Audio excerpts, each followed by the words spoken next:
ചൈനയിലെ മതിലെന്ന് കേൾക്കുമ്പോൾ എല്ലാവരുടെയും ഓർമ്മയിൽ വരുന്നത് the great wall of China മാത്രമായിരിക്കും. എന്നാൽ ചൈനയിലെ ഒരു വലിയ നഗരത്തെ ഒരു കോട്ടമതിൽ കൊണ്ട് ചുറ്റിവെച്ചിരിക്കുന്നത് നിങ്ങൾ കണ്ടിട്ടുണ്ടോ? ചൈനയിലെ പുരാതന നഗരമായ ഷിയാനിലാണ് ഈ അത്ഭുത കോട്ടമതിൽ സ്ഥിതി ചെയ്യുന്നത്. ലോകത്തിൽ ഇന്നും ഏറ്റവും ഭദ്രമായും കേടുപാടുകൾ കൂടാതെയും സ്ഥിതി ചെയ്യുന്ന കോട്ടമതിലുകളിൽ ഒന്നാണിത്. 14ാം നൂറ്റാണ്ടിൽ മിങ് രാജവംശത്തിന്റെ കാലത്താണ് ഈ കോട്ടമതിൽ നിർമ്മിക്കപ്പെട്ടിട്ടുള്ളത്. ശത്രുക്കളുടെ ആക്രമണങ്ങളിൽ നിന്നും നഗരത്തെ പൂർണ്ണമായും സംരക്ഷിക്കുക എന്നതായിരുന്നു ഇതിന്റെ ലക്ഷ്യം. ഈ മതിലിന്റെ വലിപ്പം ഏകദേശം 12 മീറ്റർ ഉയരവും മുകൾ ഭാഗത്ത് 12 മുതൽ 14 മീറ്റർ വരെ വീതിയുമുണ്ട്. ഇതിന്റെ ആകെ നീളം ഏകദേശം 14 കിലോമീറ്റർ ആണ്. കൂടാതെ മതിൽ ചാടാൻ ശ്രമിക്കുന്ന ശത്രുക്കളെ അമ്പെയ്ത് വീഴ്ത്താനായി 98 കാവൽ ഗോപുരങ്ങളും കോട്ടയ്ക്കുള്ളിലേക്ക് പ്രവേശിക്കാൻ 4 പ്രധാന വാതിലുകളും ഉണ്ട്.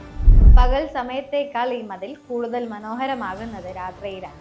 ഇരുട്ടാകുന്നതോടെ കോട്ടമതിലിലും ഗോപുരങ്ങളിലും ആയിരക്കണക്കിന് ചുവപ്പും മഞ്ഞയും ലൈറ്റുകൾ തെളിയും. പുരാതന ചൈനീസ് സിനിമകളിൽ കാണുന്നത് പോലെയുള്ള ഒരു മാന്ത്രിക അന്തരീക്ഷമാണ് രാത്രിയിൽ ഇവിടെ ഉണ്ടാകുന്നത്. ഇതുപോലെയുള്ള ഇൻട്രസ്റ്റിംഗ് ടോപ്പിക്കിനായി ഇപ്പോൾ തന്നെ പേജ് ഫോളോ ചെയ്യൂ.